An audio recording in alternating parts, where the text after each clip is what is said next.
सहस्त्रधारा सतधारा अभिषेक। एक तांबे के घड़े में 1101 या 111 छिद्र नीचे की ओर कराकर उसे शिवलिंग के ऊपर स्टैंड पर रख दें। फिर घड़े के पानी डालते जाएं तथा रुद्री का उच्चारण करते रहें। 1101 छिद्र वाले घड़े में से 101 छिद्र बंद होने पर भी हर समय कम से कम 1000 धाराएं सहस्त्र धारा अवश्य निकलेंगी। इसके 111 छिद्र वाले घड़े में 11 छिद्र बंद होने पर भी 100 धाराएं यानी सत धारा निकलेंगी। इस तरह भगवान शिव का सहस्त्र धारा तथा सत धारा अभिषेक रुद्राष्टाध्यायी द्वारा करें। ऐसा करने से साधक समस्त पापों, दुखों, आपदाओं तथा परेशानियों से मुक्ति पा जाता है। उसे सभी प्रकार के शुभ फलों की प्राप्ति होती है। मृत्यु के उपरांत वह शिव धाम में निवास करता है। रुद्राभिषेक की महत्ता।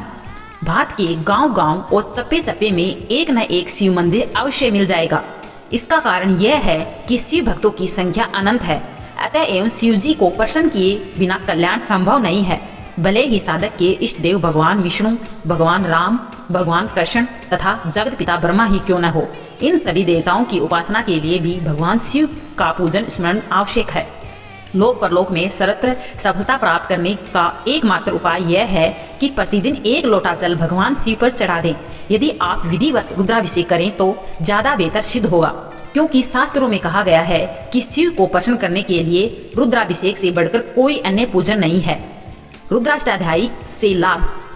रुद्राष्टाध्यायी द्वारा रुद्राभिषेक करने से धर्म, अर्थ, काम तथा मोक्ष की प्राप्ति होती है। रोग दोष से मुक्ति मिलती है। दुनिया की ऐसी कोई भी वस्तु नहीं है जो रुद्राभिषेक से प्राप्त न की जा सके।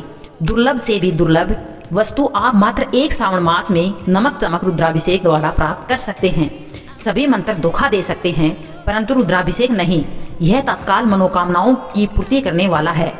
पुत्र प्राप्ति हेतु श्रेष्ठ प्रयोग। संतान गोपाल मंत्र का जप, हरिवंश पुराण का श्रवण अथवा अध्ययन आदि कई ऐसे मत प्रयोग हैं जिनके द्वारा मनुष्य पुत्र प्राप्त कर सकता है। लेकिन यदि जन्म कुंडली में पुत्र प्राप्ति का योग नहीं है तो ये प्रयोग सफल नहीं होते। ऐसी स्थिति में रुद्राभिषेक द्वारा पुत्र रत्न प्राप्त कर सकते हैं। राजा मुकुंद ने 1000 रुद्राभिषेक करके मार्कंडेय ऋषि जैसा दिव्य पुत्र प्राप्त किया था। इसकी विधि यह है कि आप प्रतिदिन एक बार रुद्राभिषेक द्वारा शिव पूजन करें। यह प्रयोग नियमित रूप से 3 वर्ष तक करने से अवश्य ही तेजस्वी, गुण संपन्न एवं कर्तव्यनिष्ठ पुत्र उत्पन्न होता है।